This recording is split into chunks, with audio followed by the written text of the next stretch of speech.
Friends, अस्सलाम वालेकुम। सबसे पहले तमाम दोस्तों को माइक्रोसॉफ्ट वर्ड एडवांस कोर्स में खुशामदीद। जैसे कि आप तमाम दोस्तों को मालूम है कि आज हम लोगों की माइक्रोसॉफ्ट वर्ड एडवांस कोर्स की क्लास नंबर 53 है। और फ्रेंड्स, हमारा आज का टॉपिक है how to insert bookmark in MS Word, के आपने एमएस वर्ड के अंदर बुकमार्क को किस तरीके से इंसर्ट करना है। तो फ्रेंड्स, क्लास को स्टार्ट करने से पहले अभी तक जिन स्टूडेंट्स ने मेरा यूट्यूब पे channel sir Arsalan PC tips को सब्सक्राइब नहीं किया तो वो काइंडली मेरे चैनल को सब्सक्राइब कर दें ताकि मेरी हर नई आने वाली वीडियो और मेरा हर नया कोर्स आप लोगों को आसानी तौर पर मिल सके। तो फ्रेंड्स, चलिए अब हम चलते हैं अपनी क्लास की तरफ। फ्रेंड्स, आज के इस क्लास के अंदर हम लोग एमएस वर्ड के अंदर बुकमार्क को लगाना सीखेंगे। बुकमार्क क्या चीज है? मिसाल के तौर पर आप एमएस वर्ड के अंदर किसी भी जगह पर कोई निशानी लगाना चाहते हैं कि यहां तक आपने रीड किया और अगली बार जब आप एमएस वर्ड के अंदर आए तो वहीं से आप रीड करना चाहें जहां से आपने छोड़ा हो, तो इसको कहते हैं बुकमार्क। बुकमार्क का मतलब होता है कि आप अपनी निशानी लगा देते हैं किसी जगह पर।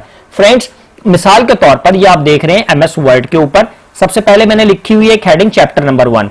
ठीक है, अगर आप इससे थोड़ा सा नीचे मूव करें तो चैप्टर नंबर 1 जहां पर खत्म हो रहा है उसके बाद मैंने एक हेडिंग लिखी है चैप्टर नंबर 2, और थोड़ा सा और नीचे मूव करें तो एक जगह पर आपको लिखा हुआ मिलेगा चैप्टर नंबर 3।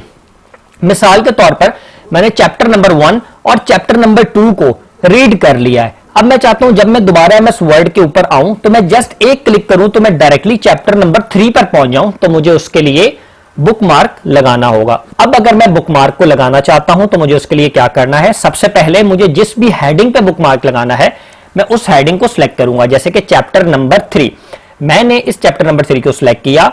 उसके बाद मैं इनसाइड के टैब पर क्लिक करूंगा और यहां से बुकमार्क के ऊपर क्लिक करूंगा। जैसे ही मैं बुकमार्क पर क्लिक करूंगा तो आप देखेंगे कि बुकमार्क का बॉक्स आपके सामने ओपन हो जाएगा।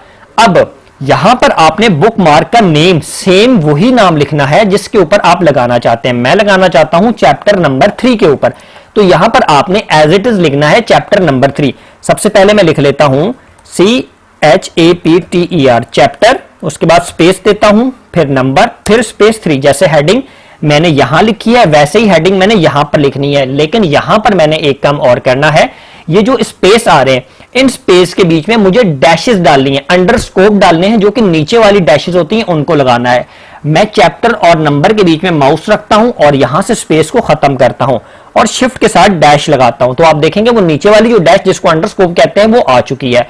अब जहां जहां स्पेस है मैंने लगानी है। चैप्टर और नंबर के बीच में स्पेस थी, मैंने वहां भी लगा दी, और नंबर और 3 के बीच में भी स्पेस थी, मैंने इसको मिटाकर शिफ्ट के साथ अंडरस्कोप लगा दी।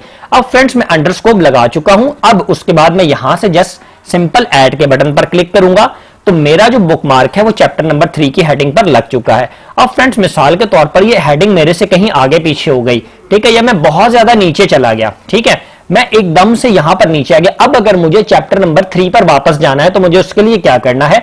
जस्ट सिंपल मैं इनसाइड के टैब पर क्लिक करूंगा, बुकमार्क के ऊपर क्लिक करूंगा।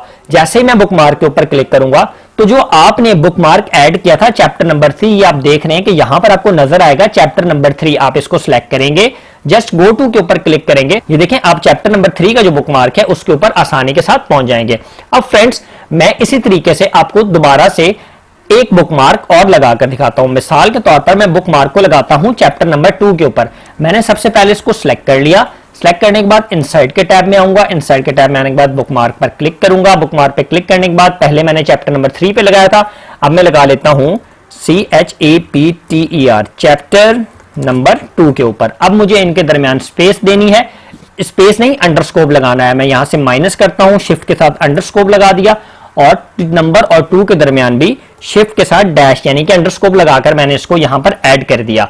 जैसे मैंने ऐड कर दिया, अब मेरे पास 2 बुकमार्क हो चुके हैं, एक चैप्टर नंबर 3 पर और एक चैप्टर नंबर 2 पर। अब अगर मैं अपनी फाइल को सेव करके यहां से क्लोज कर देता हूं, क्लोज कर दिया। अब मैं अपनी फाइल को दोबारा से ओपन करता हूं।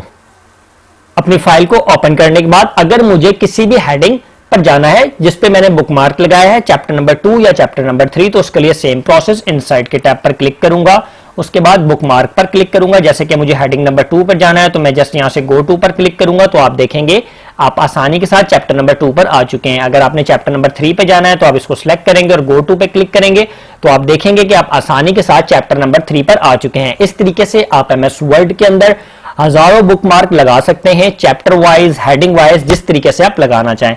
अगर आप किसी भी बुकमार्क को डिलीट करना चाहते हैं तो जस्ट आप उस बुकमार्क को सिलेक्ट करके जस्ट उस पर डिलीट के बटन पर क्लिक कर दें तो वो डिलीट हो जाएगा। फ्रेंड्स, मैं उम्मीद करता हूं कि आप तमाम दोस्तों को मेरी आज की क्लास, जिसके अंदर हम लोगों ने सीखा कि आपने एमएस वर्ड के अंदर बुकमार्क को किस तरीके से लगाना है, समझ आई होगी। अब हम बात करते हैं आपके प्रोजेक्ट की। आप लोगों का प्रोजेक्ट यही है कि आप लोगों ने मुझे बुकमार्क को लगाकर दिखाना है। फ्रेंड्स, अब हम इंशाअल्लाह ताला अपनी नेक्स्ट क्लास में हाजिर होंगे। आज के लिए मुझे इजाजत दें। अल्लाह हाफिज।